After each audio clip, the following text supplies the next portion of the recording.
This is lesson 7-6, part 2.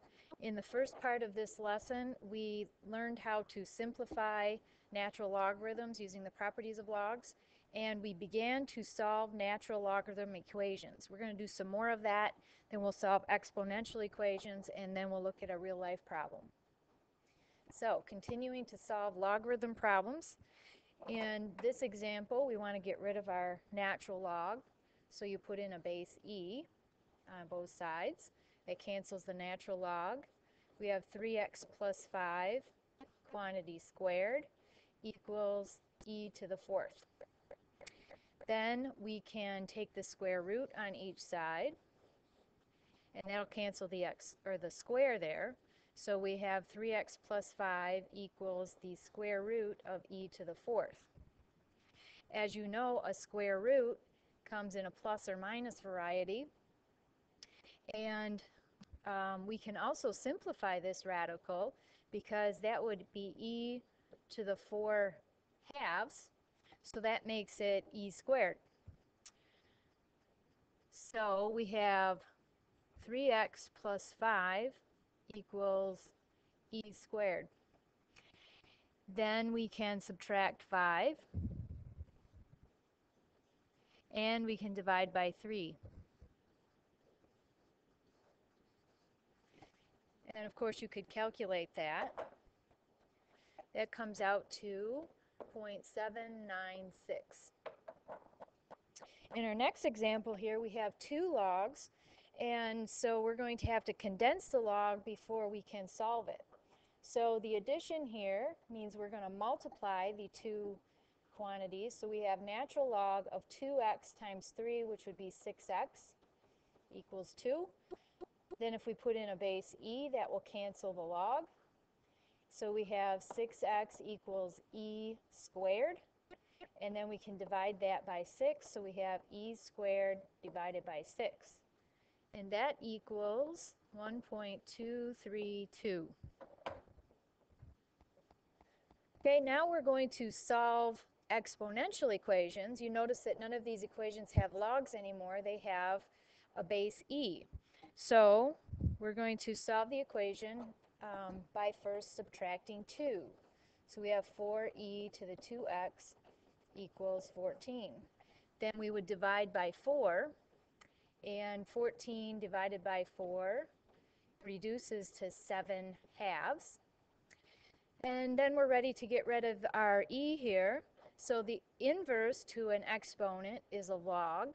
So if we put in a natural log here, that will cancel our base e.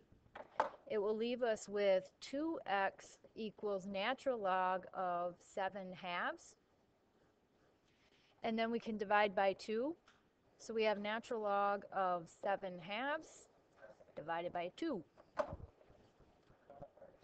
So if you calculate this, you get 0.626. Okay, in our next example, we want to get rid of the e right away. So you put in a natural log on each side. Cancels the e. We have x minus 2 equals natural log of 12. Then we can add 2. So that gives us 2 plus natural log of 12. You cannot add the 2 with the 12 because the 12 has the instruction to do a natural log on that. So if you calculate that, 2 plus natural log of 12 equals 4.485. Okay, to solve example C, we would first divide by 2 on each side. That gives us e to the negative x equals 10. And then to get rid of the base e, we do a natural log. It cancels the e. Natural log on each side. So we have negative x equals the log of 10. Dividing both sides by a negative 1 gives us negative log of 10. And we can calculate that. And we get x equals negative 2.303. Okay, in our next example here, we would first subtract 5. So we get e to the 3x equals 10. To cancel the e, we would do a natural log. So we get 3x equals natural log of 10. And then solving for x, we would divide by 3. So we have natural log of 10 divided by 3. And that equals 0.768. Okay, and here's a story problem related to natural logs. It says a spacecraft can attain a stable orbit 300 kilometers above Earth if it reaches a velocity of 7.7 kilometers per hour. So that is our target speed. The formula for a rocket's velocity, v, so v stands for velocity, right here, is negative 0.0098 t plus c natural log of r. The booster rocket fires for t seconds, so t is measured in seconds, that's this variable. The velocity of the exhaust is c, that's this variable, and the ratio r, ratio of the mass of the rocket filled with fuel to its mass without fuel is r, so that's there. Suppose a rocket has a mass ratio of 25, so that goes in for r. A firing time of 100 seconds, so that goes in for t. And an exhaust velocity of 2.8, so that goes in for c.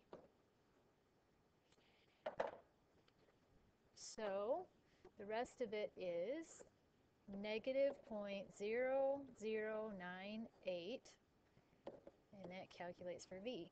So to calculate this, we would just put it in the calculator, and we get the velocity of this rocket would be 8.03 kilometers per second.